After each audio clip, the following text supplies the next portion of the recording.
It's a tough conversation, but I try really hard to assume good intent by folks, even when I can tell they don't have good intent. It's certainly harder when it's family members because like they don't mean to be malicious at all, but they're closer to you, and so they think it's okay to say pretty much whatever the hell they want. But because of that, I've also learned that it's also my prerogative to say whatever the hell I want.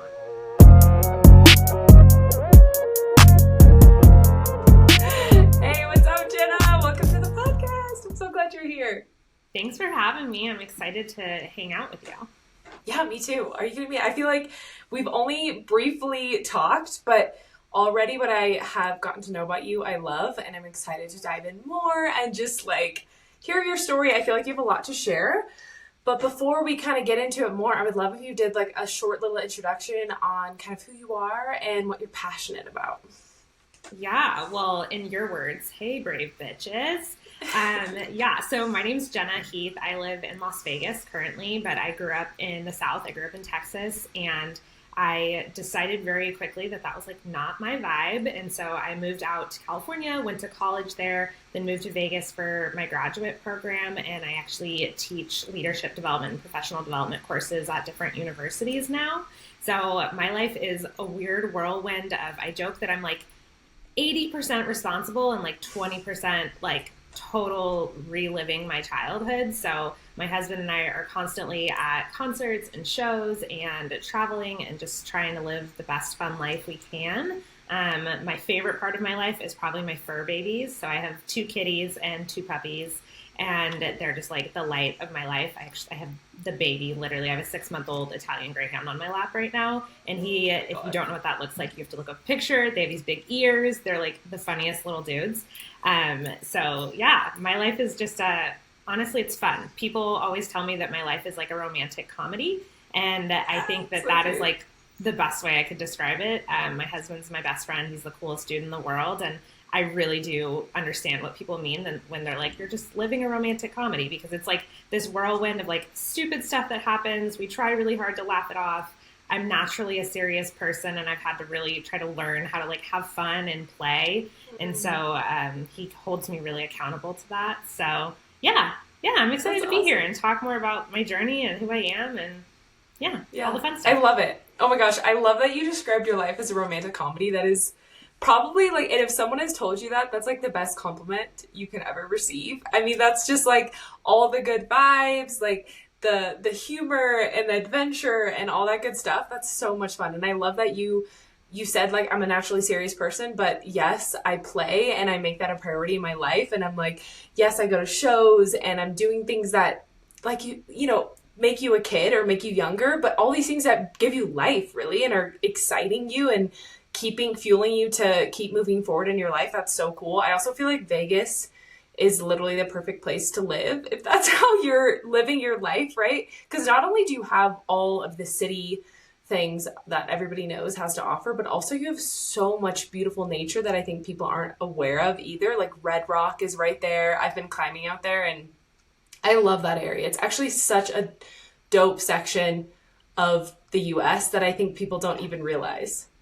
Yeah, I always tell folks, like, it's actually one of the best places to live, because I lived in San Diego for years, and let's be clear, San Diego is actually the best place to live. Yeah, I lived there too. It's amazing. But if you don't have like a gazillion dollars and you want something a little more affordable, I think Vegas is great, because it's literally like 4 hours to LA, 4.5 to San Diego. It's like 3-ish to South Utah, depending on where you're trying to go.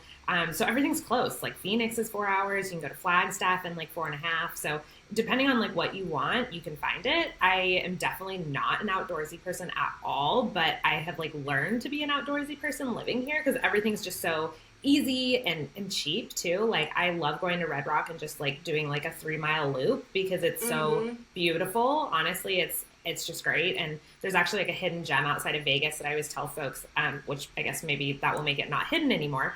But it's called Mount Charleston, and it's like 45 minutes outside of the city, depending on where you're coming from. And it's like naturally about 20 degrees cooler than inside the Vegas like city. And so when it's like 120 in the summer, it's only like 100 there. So you can like luxury. Go out. I know. Every time I say that, I'm like, I am a insane human being for living somewhere that it gets 120 every summer. But you adjust. You really do. It's not that bad. Yeah, I mean, no matter where you live, there's always going to be something that you have to kind of adapt to, whether you're living in some place that gets super snowy and cold every winter or whatever, you know. Even San Diego, I mean, the weather is so nice all the time. But for some people, it's not great because the weather doesn't change. It's like the same year round. So, yeah, you definitely have whatever. You got to pick and choose what is worth it for you, right? Like, I mean, I live in Cusco, Peru, and like here it's cold year round pretty much because we're at really high elevation. But it's never that cold and it's never that hot. So it's like it balances out, right? I can appreciate the wearing a jacket year round because I'm not having to deal with snow. I'm not dealing with anything like that, you know? So yeah, there's the balance there for sure. But something that I want to dive in with you is, I know that you mentioned this before we started recording, that you and your husband are child free by choice, which obviously contributes to all the other fun things that you guys are doing in your life and how you choose to live. But I would love for you to dive into that more for me. Like, how'd you guys come to that decision and how do you feel about it? Like all the nitty gritty.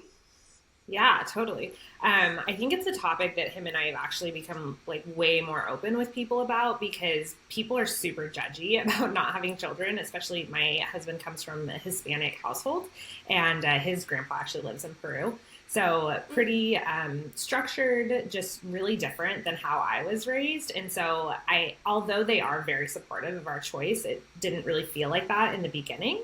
But I've known pretty much since I was like a kid that I didn't want kids. I wasn't raised in like the best household ever. I have an incredible dad who is just the best guy ever, but my mom wasn't really around. And when she was, it was not healthy.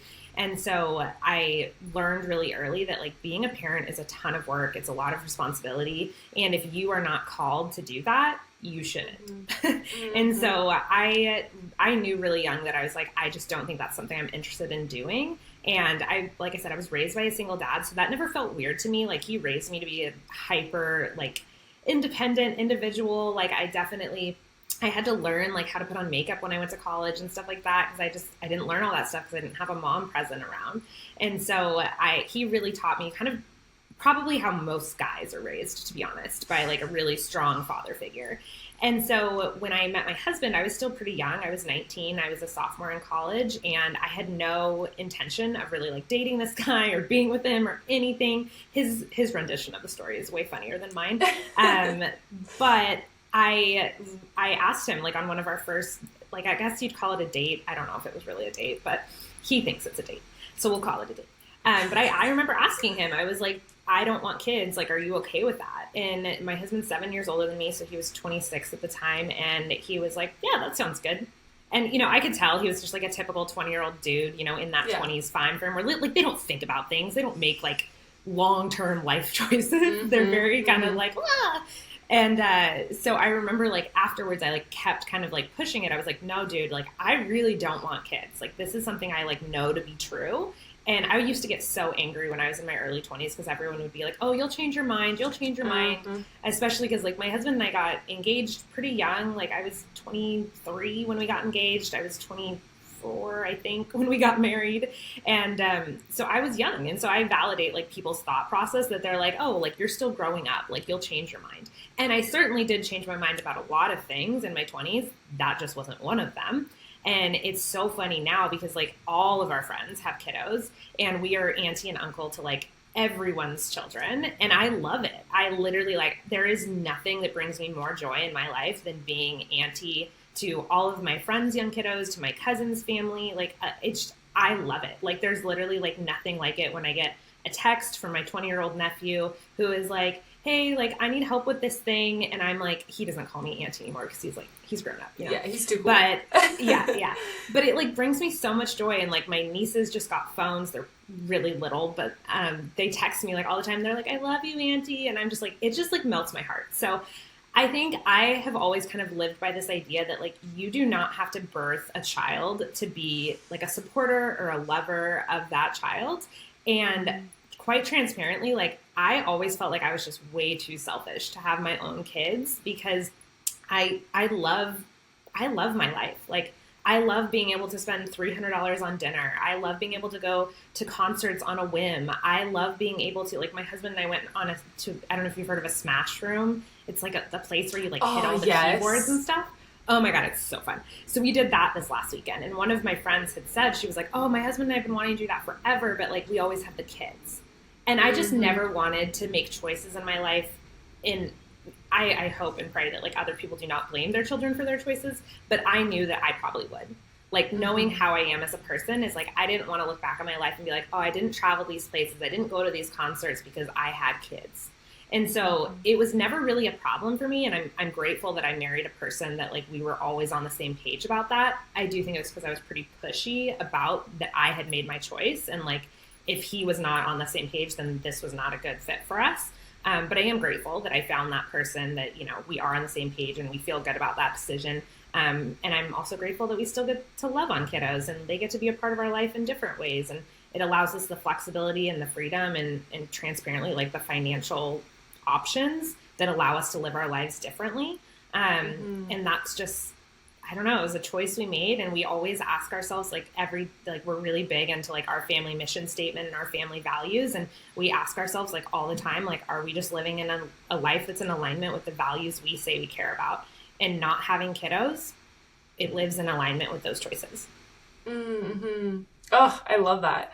I love your share too, because as you're talking about it, I can tell that you feel so solid in it. You feel so like this is the right choice, and you feel so good in that. I love that because I know that how many people that are like, well, maybe I'll have kids, and there's like this tugging of it, right? Like, I don't know which choice I should make because I think there is so much pressure that gets placed, especially on women in particular. Yeah.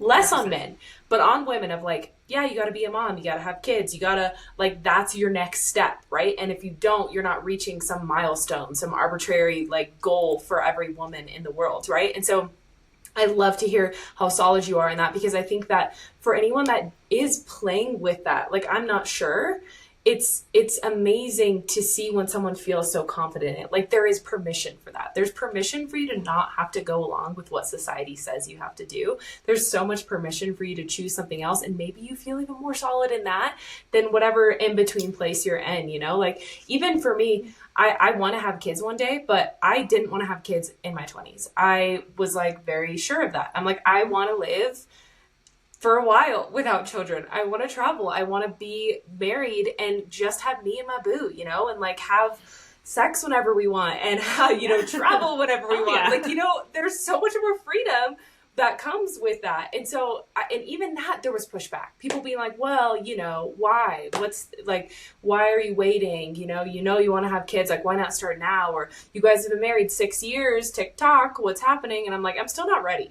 I'm about to be 30. I'm still not ready. So no, but I'm curious for you, like, you must have, you mentioned a little bit that you got pushback, but what kind of has been your experience when you share this with people or anyone in your life, whether they're close or just even some outsider person? What has been your perspective? Yeah, that's an interesting question. So I would say, backtrack a little bit, kudos to you for like knowing that you didn't want to have kiddos right away. I think that and I do think there's a ton of societal pressure around this, but I think a lot of people like get married immediately and they're like getting pregnant, buying a house, and like doing the whole thing. And if that is your path, that's amazing. Like, who am I to tell someone like that's wrong? If that's their choice, that's great. Absolutely. But I also think that like when people are doing things that are counterintuitive to what society tells us to do, yeah, it's just natural for people to have questions. So when I was younger, I think I had a lot of hostility around it because I felt people were judging me. Now in my 30s, I feel like it's a lot more of, I try to view it as curiosity. So, I mean, originally when my husband and I got married, like, I was rude to people when they asked us about having kids. Like, I would be like, oh, when was the last time you and your partner had sex? Because that's basically what you're asking me. And I was so harsh about it. And even, I mean, looking back, I'm like, I don't think that's not correct, honestly. I do think it was a little bit rude, but I'm like, I don't think it's wrong. But now I try to take a more of an approach of like, I think people are just curious about our thought process and our decision making, less of a judgment around like, that's the wrong choice. And so when I kind of changed the frame of reference for it, it became way easier to talk to people about. Because especially, I mean, like now in my 30s, and I mean, especially when you think about like, I study a lot of like leadership development, professional development for my career, and that impacts women so much when you're in your like early 30s. I mean, definitely 20s as well, but early 30s, about like getting promoted and having kiddos, planning for maternity leave, what type of companies you work for. And so I still deal with all those same questions because people don't know, And so when they ask me like, oh, what's your career trajectory for the next 5 years? More often than not, they assume I'm going to need to take time away from my career to raise kiddos. And that's not my plan. And so this conversation kind of comes up in weird spaces for me now. So I try really hard to come at it at curiosity. So when someone asks, like, it does definitely happen when Rob and I are together more often than not, that folks are like, oh, like, why do you not have kiddos? Or when are you planning to have kiddos? And, two of my best friends went through some pretty severe IVF journeys and infertility. And that really changed my perspective of even asking people about kids. That I was just thinking that. Yeah. I think my best friend, she had a rough version of IVF. And I thank God, I mean, like she eventually had a kiddo naturally after many rounds of IVF. And I'm like so grateful for that. And he's the coolest little dude in the world. But I think watching her go through that journey, and people were so intrusive, honestly. Like they were just like, oh, like you guys have been married forever. Like you want kids. You'd be the best mom. Like, why don't you have kids? And it would just wreck her because she wanted kiddos so badly. And she is the best mom ever. And so I try really hard to be honest with people that I'm like, oh, that's just not a choice for us. Or, that isn't, I do rely on our values a lot. And I'll say like, that choice isn't in alignment with our values and how we choose to live our life. Or I'll say something to the effect of, like, I have 5 nieces and nephews. 5? Is that right? Gosh, someone called me out on this last time and I was like, it's either 5 or 6. I can never remember.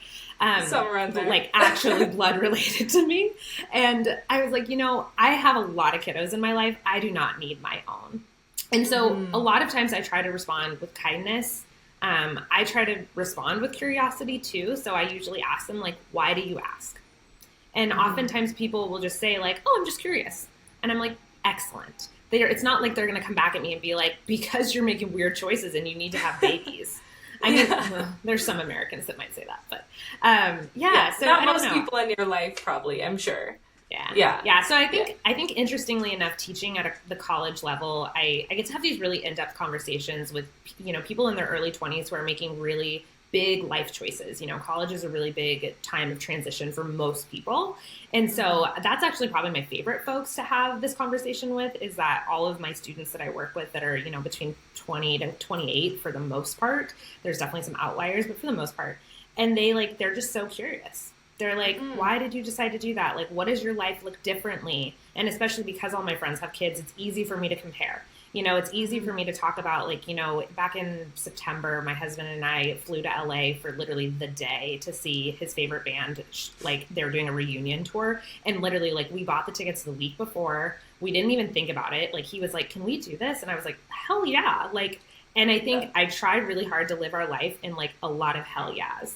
Like, I want to say yes to things. I want them to be, like, big yeses, not like, ooh, maybe, I don't know. Again, trying to be responsible, but like also living our life. So it's a tough conversation, but I try really hard to assume good intent by folks, even when I can tell they don't have good intent. It's certainly harder when it's family members because like they don't mean to be malicious at all, but they're closer to you. And so they think it's okay to say pretty much whatever the hell they want. But because of that, I've also learned that it's also my prerogative to say whatever the hell I want. Yeah, totally. And I love how simple you made it too. Like, you don't have to over-explain yourself. You didn't go into this long thing. This is why I decided not to have kids and defend, right? Instead, you just said, well, it's not really in alignment with us, or we just decided not to have kids. And it's so simple and beautiful in that way, because a lot of times people are going to be like, oh, I didn't even think that was an option.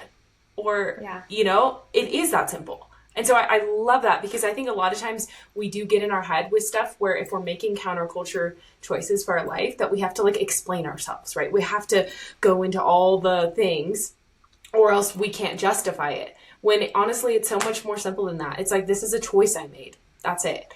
And that's so cool. I love how simple you made that. And also I love the talking about, you getting to be an auntie.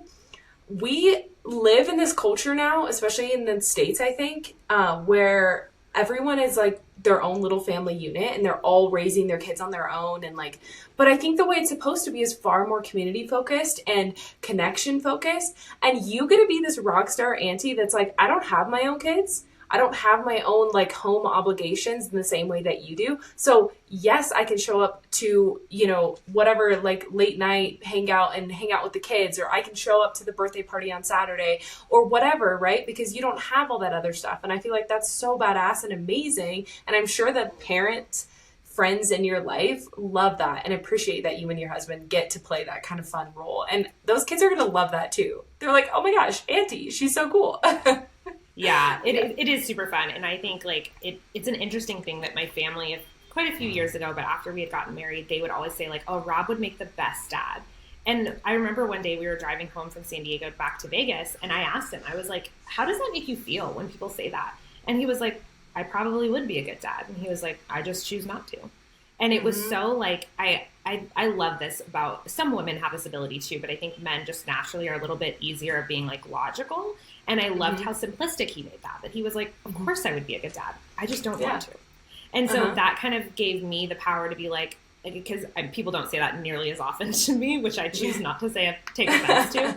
But he is like, my husband is like a baby whisperer and a dog whisperer, like all the like the things that need love in the world, they just like attract to him. I'm not quite like that. So, but here nor there, like I love that he just is able to do that. And I think that he's done that in so many big ways in my life that allows me to be like, oh, like, that's okay. Like, I can just say like, you know, like, it's like the phrase, you know, no is a complete sentence. I feel like he just continuously does things that I'm like, oh, like, I don't want to be a mom is a full sentence. You know, I choose not to have kiddos. That's a full sentence. Like you know, whatever it might be. And I think that, you know, I just think people feel a lot of pressure to live life the way someone else says they're supposed to. And in reality, like I say this in a lot of my classes, but I think it really is like the one thing I feel most passionate about in life is helping people to find success on their own terms. Because everyone gets this like same BS fed, like especially in America, of like what success is supposed to look like. And I just disagree with that. That like, I think success is so different for every individual, whether it be a family or an actual individual person. And I think you should make choices that work for you, not what everyone else tells you you're supposed to do. I love that too. Like, your intention is to spread that message, but I'm sure the most powerful message is just the way you're choosing to live your life. Like, everyone around you is getting to see you make these conscious choices, be so sure of them, and keep going that way. That I feel like that's amazing. Like, the permission you've given yourself and your relationship to do is giving so much permission to everyone else around you. And that's so beautiful. And like, that's how I really try to live my life as well, is like remembering that the permission I give myself is giving permission for others. And even if you're not even saying anything to them, like that, sometimes hopefully someone listens to this podcast episode and they're like, oh my God, Jenna has so much permission for the way she's choosing to live. Like, oh my God, I can do that. And that is so cool. That's like, I love that ripple effect. Like, that's like the beautiful thing of being human. Yeah. One of the topics I love to talk about in my leadership courses is this idea of self-leadership. And it's like learning to lead yourself before you can lead others. And a huge portion of that is modeled behavior, is that you really cannot teach other people what you are not doing. So I see that, you know, managers specifically struggle with this all the time, is that, you know, they're showing up late, they're like a disaster, they can't get things done correctly, and then they're pissed that their entire team does the same exact thing. And I'm like, well, where exactly do you think they're learning that behavior, right? I mean, it's the same thing for parents, right? I mean, like, I watch all my friends and I'm like, well, yeah, your kid is throwing a temper tantrum because, girlfriend, you come home from work and you throw temper tantrums. Where do you think they're learning the behavior? Like, it could be other places, but that ain't helping. Yeah, for sure. It's like the drawback of being human and the benefit, depending on how it's played, right? Like, we are so interconnected and what we do does ripple out around us. And so that's why it's so important that we are trying to make conscious choices with how we're living. And even when we're stumbling and throwing a tantrum when we get home from work, if we're acknowledging that, right? And being like, okay, yes, look at me. you know, this ain't the best version of me, you know, and like acknowledging that too is also so powerful. Agreed. Yeah. And teaching people that, even just that skill, right? That like, I always tell folks, I was like, I am not perfect. I screw up all the time, but I'm really quick to own my screw ups. Like if I am doing things that are incorrect or that I don't feel good about, like, and then someone calls me out on it, I'll be like, you're right. That was not a healthy choice. Thank you for bringing awareness to that. Yeah, totally. Same here. Like I love my marriage. I love my husband. And I also can be like such a shitty wife sometimes, you know, like the way that I can, you know, be so bitchy sometimes, the way that I can like just jump into this state where I'm like, who am I, girl? What the hell are you doing? And yet it's like, I also can acknowledge that, yes, I have those shitty sides. And I'm so thankful. I also have a husband who is so, cut straight through the bullshit type of person who's just going to be like, I see this, you don't want to be this right now. And I'll be like, oh yeah. You're right. And so I think that's like the key too, is not having like an amazing marriage or a good relationship with anyone is not saying, yeah, I'm perfect all the time, but being like, yeah, I suck sometimes. Yeah. And also I'm aware of it. Yeah. Yes. I think awareness is actually everything. You know, like I do truly believe that like people can change. I believe that most people do not have malicious hearts, that most people do not have ill intent. But I do believe that when people behave in a certain way, choose to believe them.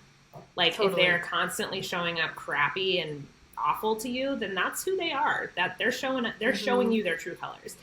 But on the other hand, and I love what you said about just marriage in general, like I literally despise how people talk about marriage these days, because it's like this hard thing that requires so much effort and work. And I'm like, so any healthy relationship requires effort, period, hard stop. But also that does not make marriage hard or difficult or like this ball and chain mentality. I'm like, dude, I married my best friend because one, I think he's the coolest dude ever. I think he's so fun. But most importantly, like he makes me better. Like, because in those moments where I'm like, I know that I'm being a lot, like he'll look at me and he's like, what do you need from me in this moment? And I'm like, oh, I'm doing one of those things. Yes, even my husband does that too. That's the best question ever. And I'm like, oh, thank you. You just called me out on everything in like the most beautiful way. Yes. And like, I always jokingly tell people, I'm like, it's such a green flag. Because he's telling me like, hey, I don't love how you're showing up without being a dick and without being like super nasty about all of it. And it allows me the space to be like, oh man, you're right. I'm not showing up the way that I want to for us, for our relationship, for you. But it also gives me the ability to do the same, right? That like you know, my husband tends to like bottle emotions up, and I'm always like, okay. And so I'd asked him at one point, I was like, I don't know what to do for you when you're in those moments. And he was like, all I need for you is to put your hand on my leg and say, I love you.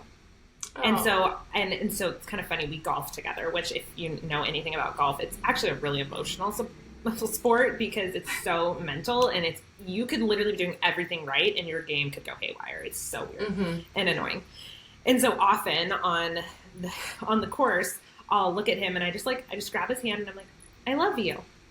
And it's just my way of being like, dude, it's a game. Let's move on. But I'm like, that's not a healthy thing for me to say in that particular moment. So let's just like do what I can to support you, which is like, I love you and I'm going to let you have your moment and I'm going to go over here. Yeah, that's so good. I feel that that's another cool thing about relationships is like the ability to figure out what that other person needs. Like, hey, okay, what do you need in those moments? Like, I'm not going to do what, you know, some relationship book is telling me to do or what this. I'm just going to ask you what you need. And I love that your husband was so transparent with it. Was like, yeah, I need you to just say I love you. Just give me some comfort. Like, that's so powerful. And again, it's reminding back to what we were talking about, where like your relationship doesn't have to look like everybody else's. It just has to work for you guys. And that's so powerful. Especially like, I love what you were saying earlier about marriage being so difficult. I always just want to say, no, life is difficult. Okay? Like, life sucks sometimes. shit is hard. Like, it's never just like some easy thing we're coasting along with. And so when you're in a marriage, a lot of people want to blame that on your partner and be like, well, that's marriage. Marriage is so hard. Oh my gosh, I'm working so hard for this. I'm like, no. If you were single, I promise you, you would also be struggling too, because that's just being human. And I think how special that you have someone that you can go through all that shit with. And sometimes that means it's going at each other. But like sometimes that means you're holding hands and you're walking through the fire together. But either way, like I hate that statement. Marriage is so hard. I'm like, it's literally probably one of my biggest pet peeves. And I try to remind myself often that, you know, I'm like, my husband and I have been together like almost 15 years and married for like almost 10, I think. And I try to remind myself that I'm like, we have a lot of life left to live. So I'm not going to sit here and pretend I know everything there is to know about marriage. I also am not going to pretend I understand, you know, what it's like to be married and have kids, or what it's like to be married and, you know, be a caretaker for an older parent or something. I don't know what any of that's like. But I do know that like the skills that we have learned in our infancy of our first 10 years of marriage is so healthy for whatever life throws at us. Like, I remember, you know, like, we've basically experienced all of our grandparents dying except for one of his grandpas. And, well, actually, his other anyway, we've experienced a lot of death of, like, that older generation. And I remember, like, it was just, we processed grief really differently, and we went through that really differently. And then this summer, we lost our senior dog, who we had since we first started dating. And, you know, he was like our baby, right? Like, we don't have real human children. We have fur babies. And I remember feeling like, wow, like all those moments of grief led us to this moment where like, it was really hard for both of us, but we were so healthy in terms of like how we supported each other through that, how we asked each other questions, how we loved each other through those moments. And I'm like, wow, like that will help us so much more one day when, you know, God forbid, I hope this day doesn't come anytime soon, but like, you know, when we lose our parents, or, you know, when something really, really awful happens in our life, I'll be like, oh, wow, like that time helped us prepare for this, and our marriage is better because of it. But I also think it's because we are two healthy individuals that came together. And I mean, like, we weren't when we first started dating. We were broken and it was a disaster. But we like worked really hard to, you know, like we both went to individual therapy. We both did a lot of like self-work so that like we don't live this life where we have two broken, fucked up human beings trying to cohabitate. Like, we have two individuals who have done a lot of work to be the best version of ourselves that get the opportunity to do that together. Yeah. Oh, that's such a gift. And yeah, that is a key too. I mean, I agree with you on like, I haven't experienced all of marriage. I've only been married 6 years. That's such a baby time compared to like my parents who have been married for 40 something years. And so which is so beautiful. And I love that. So they're still like little best friends. It's so cute. They go to concerts all the time. They're like little partiers. Okay. I love it. And my dad's in his 70s. I need to be their best friend. Yeah, I know. They're so cool. They're coming out to visit me here in Peru. They came to Nicaragua when I was living there. They're like the only people that have come and like reliably come and see us in every country we've lived in, which is so cool. But yeah, so I can acknowledge that I've experienced this tiny little piece of it. And also, like you said, I am with a man who really values self-growth. He really values being the best version of himself. And I also really strive for that as well. So even though we are two imperfect humans, we're two imperfect humans who are working to be our best. And so that I can acknowledge that a lot of people are maybe in marriages where that's not the case. And so then, yeah, it would be fucking hard. Like, that would be really hard if you're with someone who's not willing to work on themselves, you know? So, but I think that I guess the rhetoric that I have an issue with is I think perspective is powerful in the way you view your relationship, the way you view your life. That just impacts everything. And so I just want to try to view my marriage in the most positive light I can. So that way I can keep growing it and it can be this beautiful flower that blossoms instead of like something that dies because of the way that I'm, you know, crushing it with my own perspective. So yeah. I think words are really powerful. You know, I think that's why one of the many reasons why I started my podcast, I'm sure that I had some influence maybe over yours as well, is that I think words hold a lot of power.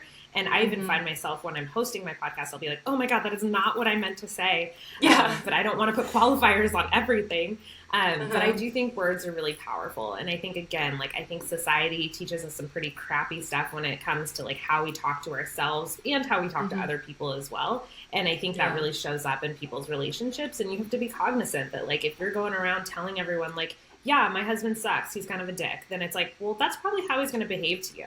But it's like, 100%. anytime I talk about my husband, I'm like, I don't think I've actually ever said a bad thing about Rob ever in my life. Granted, he's like an angel on earth. But I also am like, I always, literally, every time I introduce him to anyone, I'm like, oh, like, this is my husband. He's my best friend. I think he's the coolest dude in the world. Because it's true. Yeah. And I'm like, I choose to not allow like that negative drama of what people think relationships should be into my mind, because I don't want that to be true. I don't want that to be my situation. So I just don't say that. Yeah, totally. Yeah, I love that. I know, and that's exactly how you started the podcast too. You were like, yeah, I'm married to my husband. He's the coolest dude in the world. So it's like, even I really believe it. Yeah, that's so cool. And I love it. I think that that's like also then the way that people perceive him as well is they're going to see him in a positive light, because you're like, oh my gosh, look how much this girl loves him. Like, that's so cool. He must be pretty rad. Like, Jenna's pretty rad, so he must be pretty rad because she loves him, you know? I feel like that's so cool. Yeah, well, thanks. Sure. I do think I'm pretty cool as well. So yeah, exactly. This is so cool. I love that we're diving into marriage and child-free and all of these things, because that was one of the things that you mentioned you really wanted to talk about. But the other thing you mentioned that you really wanted to talk about that I would love to dive into would be that you mentioned that you have gone no contact with your mom. And I know that that can be such a heavy topic for a lot of people, their relationship with their parents. So can you go into that journey and like what that was like for you? Yeah, absolutely. And yeah, I appreciate you letting me speak to this, because I think that it's something that not a lot of people want to talk about. And transparently, for a long time, like, my family does not really talk about my mom. And I have asked them to honor my boundary that, like, I don't want to talk about her with my family anymore, because I'm like, this isn't healthy. But I also realized that, like, through a lot of therapy, that I was like, I needed to talk about my decisions, and I needed to be honest with people about my choices and my boundaries, because otherwise people don't know how to interact with you, because they don't know what your choices and boundaries are. So my parents got separated when I was young. I was about 8, and my mom was addicted to prescription pills and still is to this day. And she made a lot of really weird choices when I was younger, and my dad did an excellent job of protecting me from a lot of it until they got separated. And so when I would be at her house, you know, I would see a lot of the effects of what drug addiction can do to someone. And when I went to high school, you know, she got close to remarried to a guy who was incredible. Like, to this day, I call him my stepdad. He was an incredible man, but she still was like using throughout that whole time period, really unhealthy. But he kind of leveled her out. And so we had a decent relationship during that time period.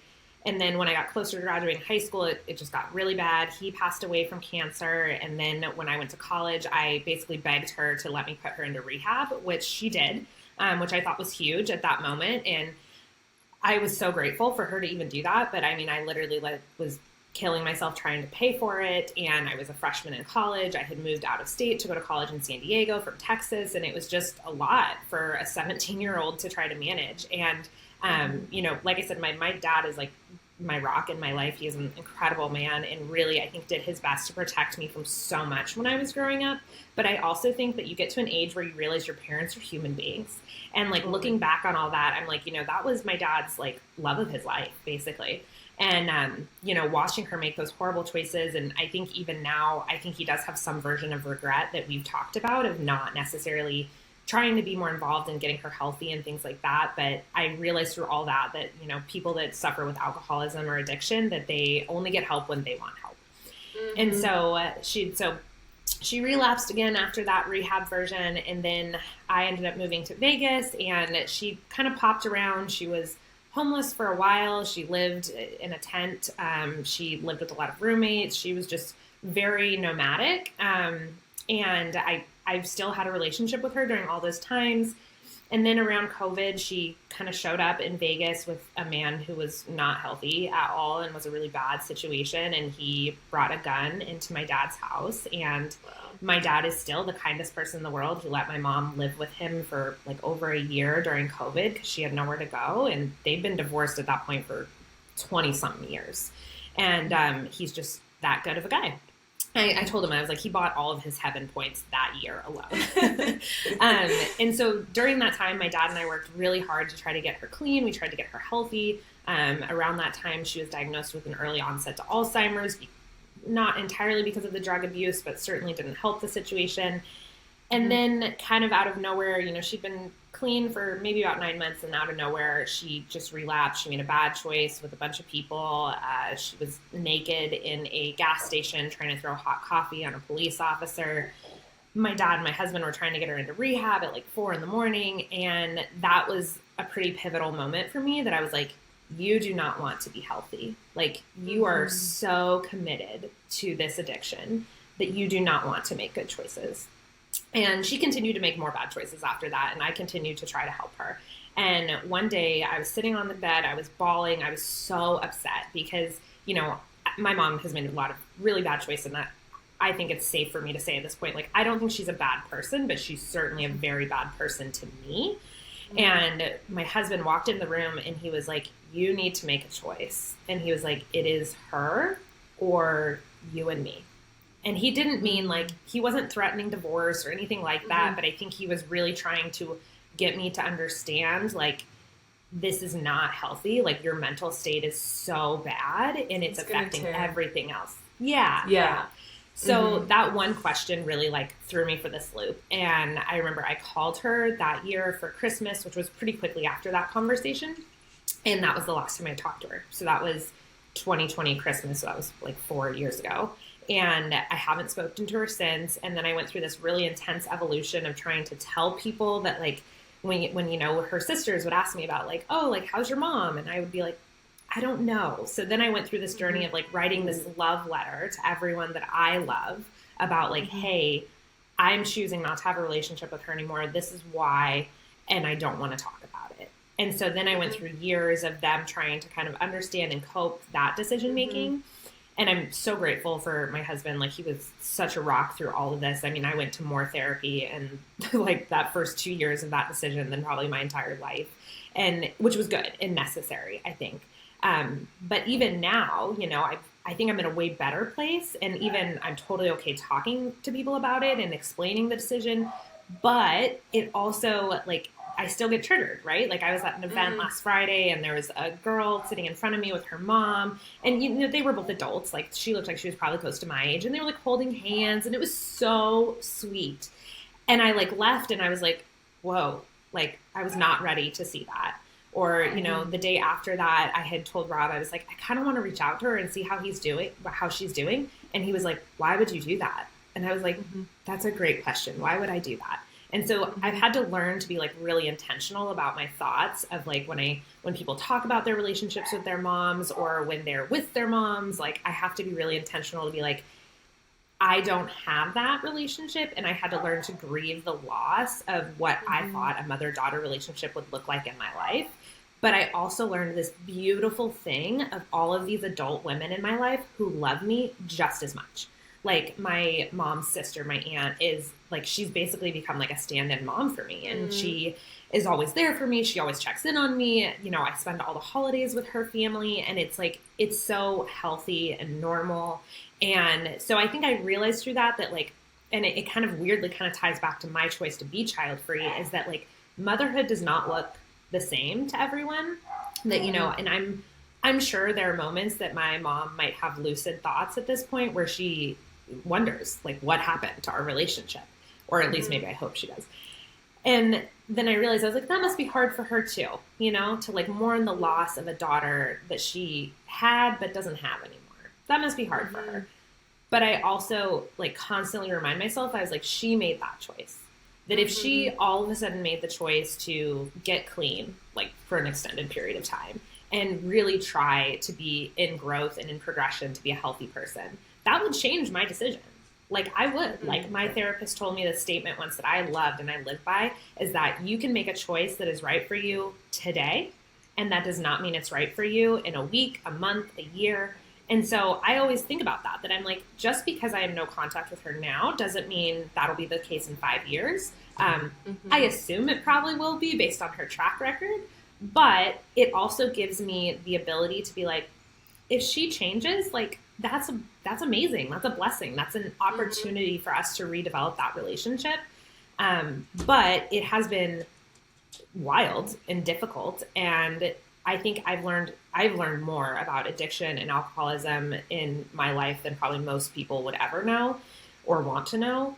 But I've also realized how much toxic relationships affect people's mental health, and that at some point, no one is going to save you. Like, you have to make choices on your own for your own safety in your life. And I really feel like that's what Rob did for me in that moment, is he reminded me that, like, I have ownership of my own life, and I can choose to let her be a part of it, or I can choose not to. And so for this season, I have chosen that she is not allowed to be a part of my life, because that's the healthiest choice for me. And when I really think about it, I actually think that's the healthiest choice for her too. I don't think I'm a very good daughter to her. I think I'm actually, I'm pretty mean to her. I'm pretty rude because I've been hurt a lot by her. But I don't think that's healthy for her either. For someone to be in her life that is so not nice. Or for someone to be in her life who doesn't want to or resents that, right? You know? Yes. So it's like powerful. The choice you made is like saying, okay, I am not going to be around you and have a relationship with you unless I want to. And I don't want to right now. And so that's not really fair to her either, to do it out of obligation or do it out of, you know, just some sort of like thing you've placed on yourself that you have to do it. And I think that's again, I think so much of our conversation has been this like counterculture thing, right? But just, it's like, it feels counterculture to say, I'm not going to speak to my mother anymore. But at the same time, like, there's so much love that goes into a choice like that, I feel, that, and so much time and I'm sure pain and things that poured into this, right? For you to get to the point where you say, okay, I have to do this for you, but mostly for me, like to protect myself and to love me, and also for my marriage, right? Like, I got that when you said your husband said, you know, it's either going to be your mom or it's going to be us. It's like, he's saying this is tearing you from the inside out. And if you don't make a choice, like, not only are you going to burn, our relationship is going to burn, it's all going to get burned up, right? Unless you can say, okay, I'm going to step away from the fire. I'm going to stop and I'm going to take this space, right? And I think that's so amazing. And I feel like I hear so much love in what you're saying. There's not this, you know, hatred and like, you know, trash talking your mom. It's like, this is just the truth. This is the facts. And these are the choice I made for my own life. And I think that's so amazing and powerful. Yeah. And I always remind myself too, that like, as children of, you know, especially adult children, we have different experiences with our childhood than our parents did, right? Like my therapist had sent me this meme when I was really going through the thick of it. And it was like, you know, you are so traumatized by this experience that happened when you were 7 years old, blah, blah, blah, blah. And it was like, but to your mom, that was a Tuesday in 2001. And it's like, it means nothing to them. And so it actually has given me this ability to, like, I think love, definitely a weird version of love, but love my mom, but also, like, honestly, like, obsessively love my dad and the choices that he made for me, and like how difficult those must have been for him, because it just made me realize, like, to him, like, that those were really big moments in his life, like separation, divorce, you know, his wife being an addict, and like him still trying to like make money and provide for his child, and like, I'm assuming probably logically being like, I need to retire at some point. Like, you know, like just the normal things that we think about as adults. And so I actually think living through that experience allowed me to have so much more love for people. But also, I think it allowed me to have a lot of love for myself, that, you know, we just have choices in life. We have a lot of choices. And I think I had never really witnessed someone make the same type of choice I did. And I think that's why it felt so extremely difficult for me. But since then, it's been really incredible to see how many people ask me about it, or because I'm not quiet about it at all, obviously. And I think more people should, you know, like that if you feel like you have a bad, I wouldn't say bad, if you feel like you have a toxic relationship with any individual in your life, that is your choice to be a part of that relationship, and you don't have to. It doesn't matter if they're your mom, your grandma, your sister, your brother, like that is a choice you're making. And again, it doesn't mean it has to be forever, but I think it does alert to that person, like, hey, I love myself enough to do something very, very difficult. And I hope that you can change so that we can have a relationship in the future. But if you choose not to, that's okay, because I have to love myself more than whatever society is telling me I'm supposed to do in this moment. That's such a beautiful example of boundaries where there's no expectation for her to change. There's no manipulation of the other person of like, do this and do this, or you're wrong. It's saying, this is what I'm doing to protect myself. If you change, or if something changes, then we can reevaluate. But like, I'm stepping away with no expectation for you. And that's sounds like, even as you were saying it, it's like, it feels like a deep breath. Like, yeah, like it's like a release. Freedom. Yes. This freedom, this like, you can make your own choices and I'm no longer going to take that on and be responsible for it. And yeah, that's, I think that so many of us have a complicated relationship with our parents. And, you know, especially as you become an adult and you are figuring out your parents are adults and you are like handling this new type of relationship, you know, I think a lot of us have this expectation that, well, you have to still always have a relationship with your parents. You have to always be, you know, making the better choice, be the bigger person, do this type of thing. And like, we end up bending over backwards and hurting ourselves in the process. And maybe that's not true for everyone. Maybe some people, you can place some boundaries without cutting contact and create a better situation. And maybe sometimes that means going no contact. But yeah, I think allowing, again, back to what we were talking about, permission, like you giving permission to yourself to do this is saying like, this is also an option. Like you can also do this and it's okay. In fact, it could be really great. Yeah. And I would also say, like, my hope in life is that most people do not have to go no contact with people that are in their immediate circle, whether that's their family or their chosen family. It's not an easy decision. It's also a really hard boundary to hold, I would say. Totally. That, like, I think all boundaries are difficult in some way, shape, or form, but I think it is a very difficult choice every day to continue that. So I don't wish that upon anyone, but I do wish that people knew that they had options. And I think that is more often what I see is that like people feel really stuck in their situations and in their choices and in their lives. And I try to remind myself that I'm making choices every day, good, bad, and ugly. Some of them are horrific. Let's be real. Like, I do not make healthy choices all the time. But I do try to take ownership that I am making choices. And that gives me power, that like the ability to even make a choice is such a beautiful thing. Like I often think about women living in other parts of the world who have no rights, who have no ability to make their own choices. And so I try to remind myself how lucky and blessed I am that I live somewhere and I am in a relationship and I have a dynamic that I'm allowed to make choices. And for me to choose not to make choices is kind of a slap in the face of pretty much every woman that has ever come before me, because they didn't have the same rights I did. And so I always think about my grandma, who ironically is not my biological grandma. She like adopted me at a young age. And she was the coolest woman I have ever known. Like, she was a bartender most of her life in San Francisco, and she just lived this really vicarious life and this just so authentically beautiful in a time where that was not acceptable for women to do. Like, she was married like 5 times and was so nonchalant about it. Like, she was just like, husbands are meant to be for a season. Like, this is this time of the life. That. And then like, but she was so like, that was just her choice. And I think the one thing I really took away after she passed was that like, she was so authentic about her choices, and she was like, this is what is best for me. Like, I could give a hoot what everyone else thinks. And I think because she lived with that way, it always reminds me that I'm like, because she made those choices, I can too.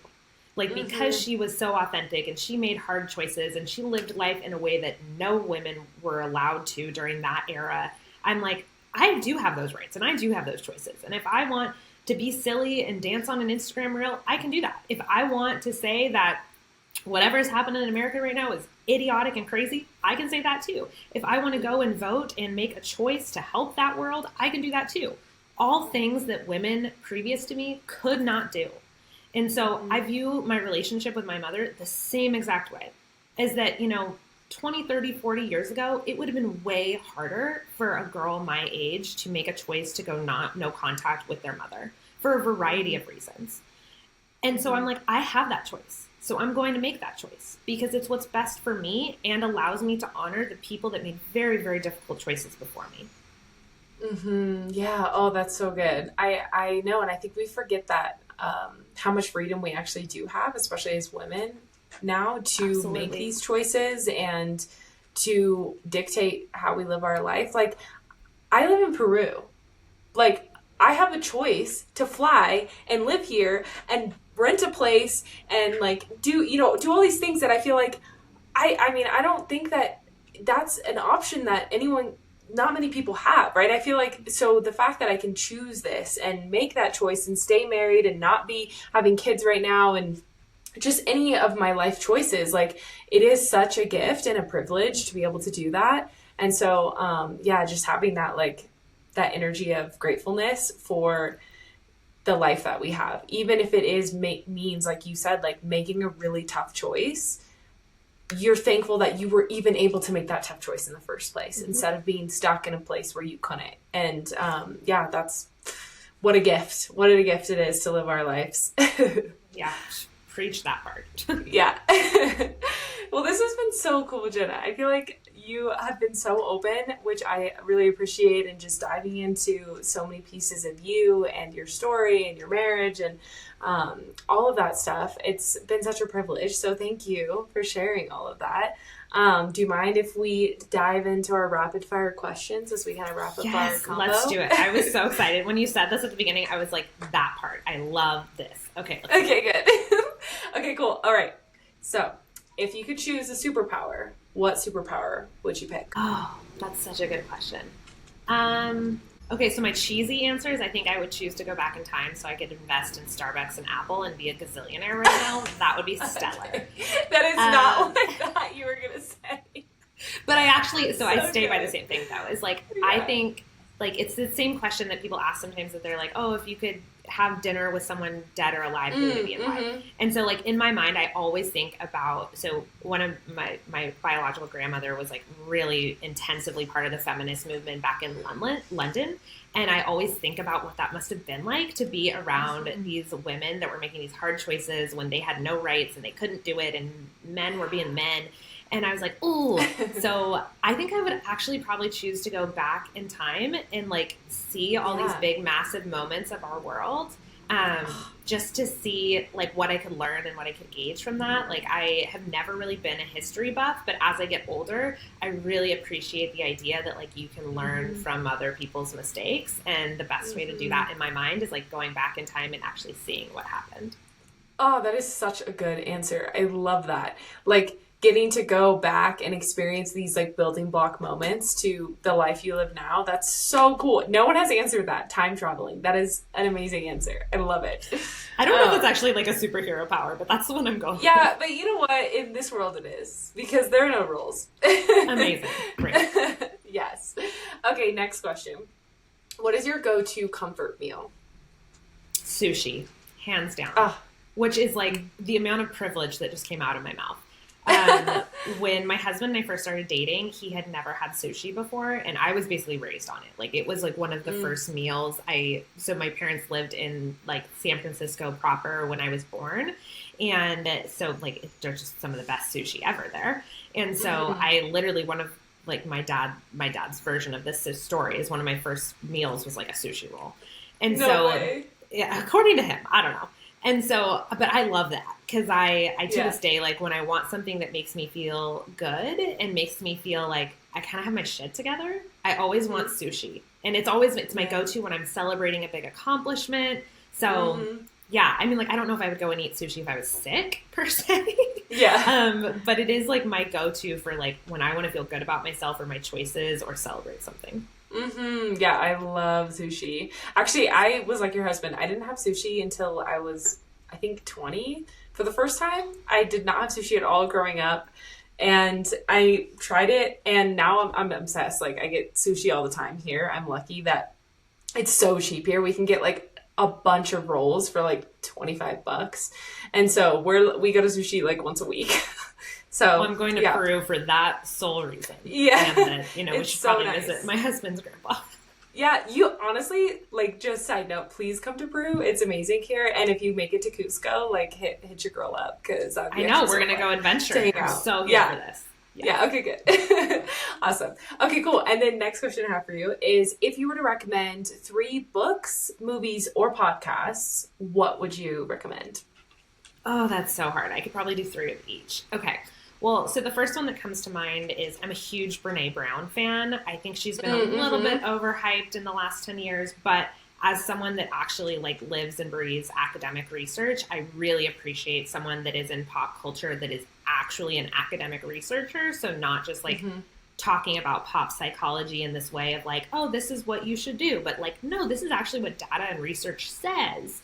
So I love Brene Brown. So she actually, one of her most recent books, Dare to Lead, which is primarily about leadership. Really good book. Yes. Oh my God. Absolutely incredible. I think there's a huge gap in leadership theory and development books. And so that's one of my favorites. But her first book, Gifts of Imperfection, I pretty much buy that for all of my young female students because it actually changed my life in terms of how I think about being a woman and having to show up with a certain mentality or certain way. And it really gave me, the opportunity to kind of say, like, I don't have to be perfect all the time. I can just show up and be me, and that's good enough.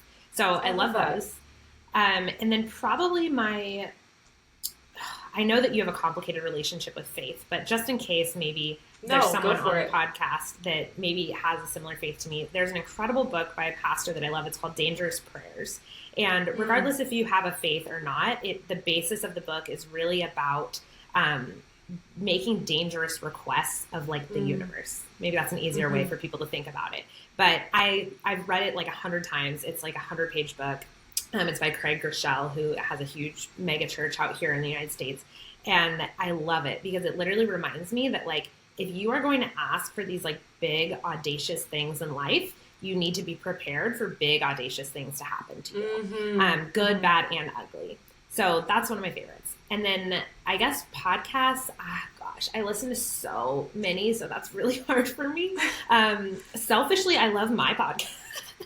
Oh, promote it, girl. Yes. Yeah. So if anyone likes like leadership development or self-leadership or is in like the early starts of their career, I think it's a really fun tool. So it's called Tearing Up My Heart because I'm a true 90s girl. Even though I love Backstreet Boys more than NSYNC, it's still called Tearing Up. Literally the song like pops in my head, right? Every time. Every time. That's awesome. Yeah. Yeah. So, but I would say like outside of my own, I really enjoy like cheesy podcasts about like millennial shows. So like there was a podcast about Laguna Beach that I loved. There's another podcast about One Tree Hill. There's one about the OC. So I am obsessed with all of that because my brain is on like high capacity all the time. Like I read a lot, I research a lot, I write a lot. That's the nature of what I do for work.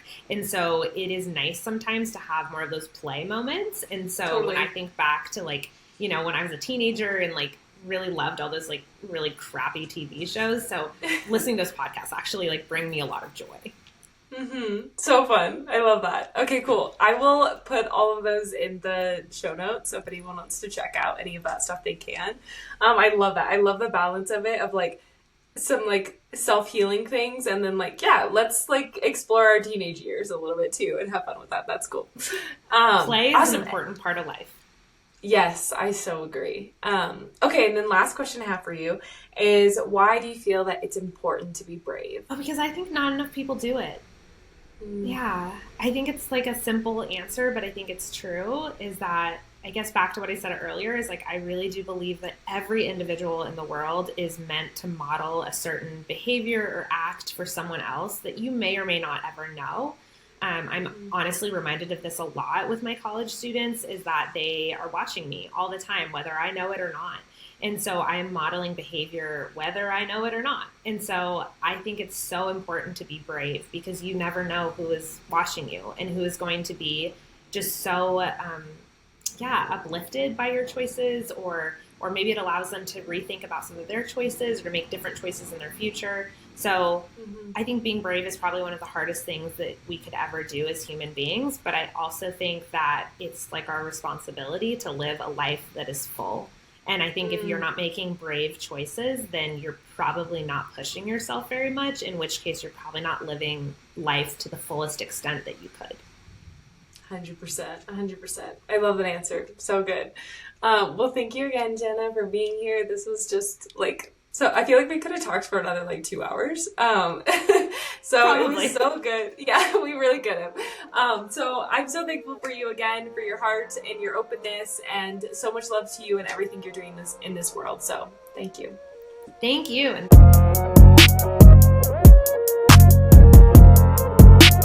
Thank you so much for listening and watching this episode of the Brave Btches Podcast. If you like what you saw, please like, comment, share, review, all that good stuff. Also follow me on Instagram at HannahSoulMarie or at Brave Btches without the I for some behind the scenes look and clips from the episode. Again, thank you for listening, and I'll see you next time.